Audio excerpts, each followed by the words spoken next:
시작하겠습니다. 구독, 좋아요, 댓글 작성 부탁드립니다. 감사합니다. 인문주의.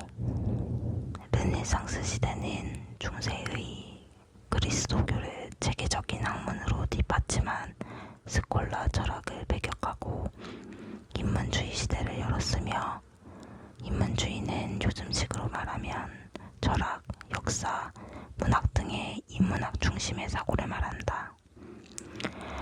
이러한 세계관의 변화는 르네상스의 개념과 직접적인 연관이 있는 것으로 고대 문명을 인간의 지적 업적이 최고에 달했던 시대로 인정하면서 나타난다. 음악에서의 인문주의는 중세에 만연했던 수와 비율의 추상적 관점이 아니라 시와 그림과 같이 인간의 감각을 자극하는 예술의 일부분으로 인정했다는 점에서 찾을 수 있다. 음악은 이제 시와 수사학과 인접한 분야로 그 예술적 표현력을 인정받게 되어 르네상스 시대가 진전되면서 음악과 시는 거의 같은 취급을 받는다.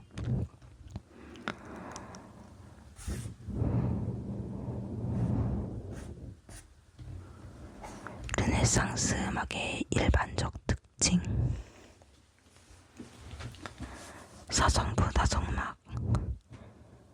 르네상스 음악은 기악음악이 점점 중요해지는 시기이긴 했지만 여전히 성악 중심의 음악이라고 해도 과언이 아니다. 그래서 교회에서 또는 합창으로 노래한다는 라틴어인 아카펠라를 르네상스의 대표적인 연주 방식으로 간주한다. 지금도 합창단은 혼성사부를 기본으로 하는데, 이러한 전통이 바로 르네상스 시대에 만들어졌다. 물론 이 당시 교회에서는 여성 성악가 대신에 소년 합창단이 노래하여 지금과 같은 혼성은 아니었다.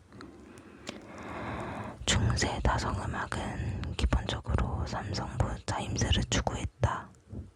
이 당시까지 가장 낮은 음역을 지칭하던 테누르보다 더 낮은 음역을 첨가하면서 르네상스 시대에는 사성부 타임스가 일반화되었다. 이때부터 각각의 성부를 위에서부터 수페리우스, 콘트라 테누르 알투스, 테누르, 콘트라 테누르 바수스라고 불렀으며, 요즘의 소프라노, 알토, 테너, 베이스에 해당된다.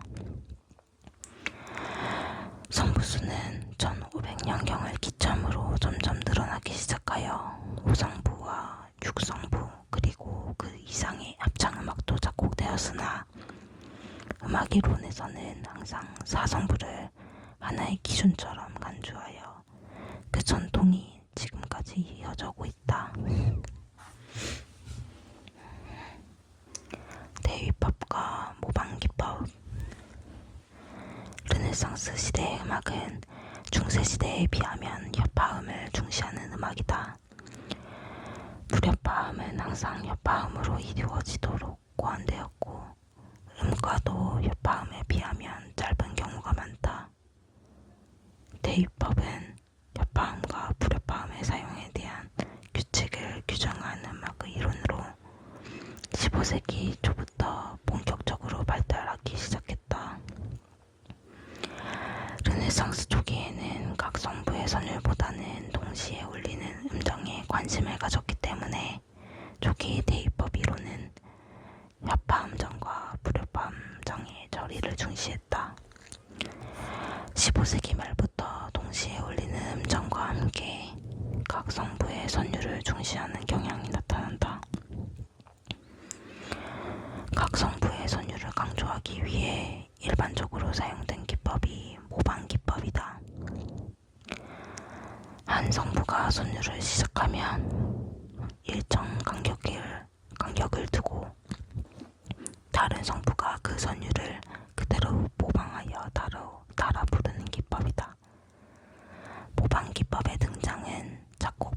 있어서 큰 변화를 초래했다. 중세까지는 테노르 성부를 기초로 그 위로 다른 성부를 추가하는 형태의 작곡법이 사용되었다. 그 결과 위 두 성부는 테노르와의 관계만 고려되었지 두 성부의 음정은 2차적인 문제였다. 그러나 모방 기법의 등장으로 성부 추가 방식은 불가능해졌으며 하나의 모방 선율을 중심으로 작곡되었다. 다시 말해서 한 성부의 선율이 시작하면 다른 성부에서 차례대로 모방한 다음 악곡의 한 단락을 마무리하고 또 다른 선율이 한 성부에서 시작하면 이를 모방하게 된다. 이런 방식으로 작곡된 단락이 모여서 하나의 악곡을 이루었다. 호모포니와 다성음악 짜임새. 단어의 어원적인 의미와는 상관없이 호모포니는 보통 다성음악과 대비되는 뜻으로 사용된다.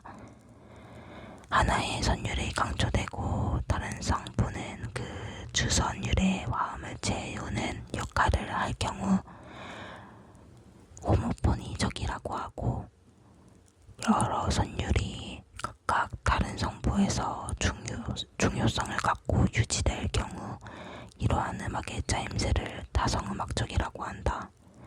그러므로 이제부터는 다성음악이란 용어가 중세에서처럼 단순히 성부가 여럿 있다는 것을 의미하는 것 이외에 음악의 짜임새를 표현하는 것으로도 사용된다. 이와 같이 두 용어는 다른 성부에 귀속되지 않는 독립적인 선율이 하나인지 여럿인지에 따라 적용된다. 또한 선율에는 음정만 있는 것이 아니라 리듬의 흐름도 중요한 선율의 요소이기 때문에 이 용어는 각 성부의 리듬의 독자성까지 함께 고려하여 사용된다.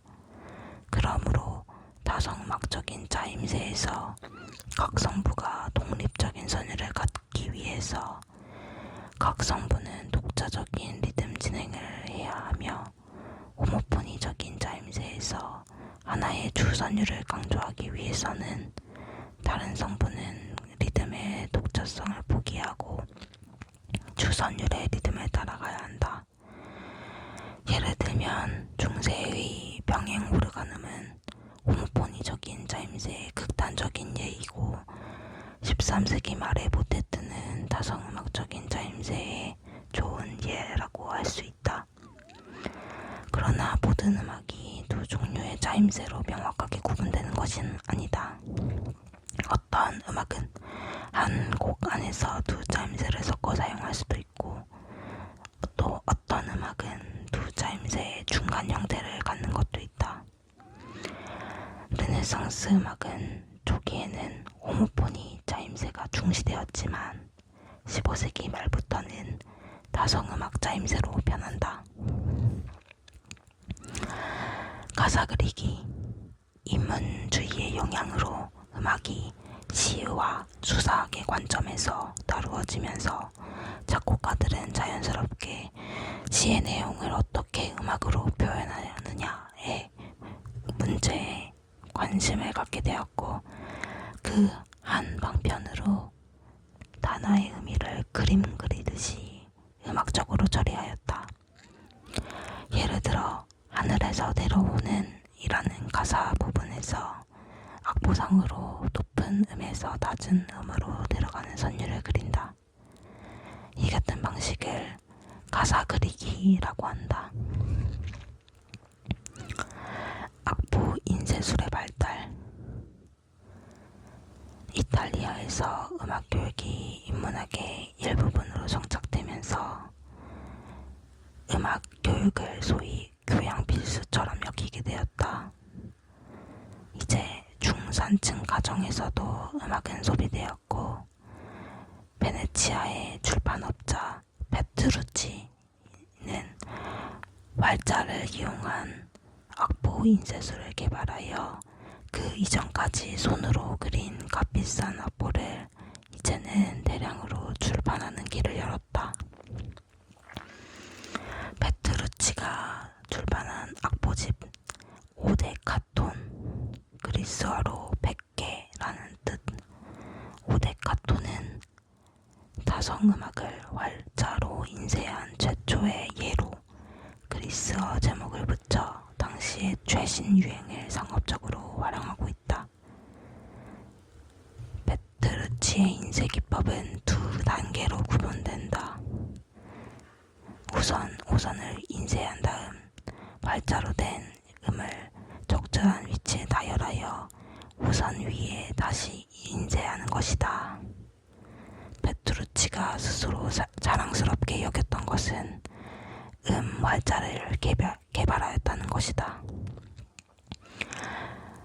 그러나 음표와 오선을 이중으로 인쇄하는 문제로 비용이 많이 드는 단점이 있었다.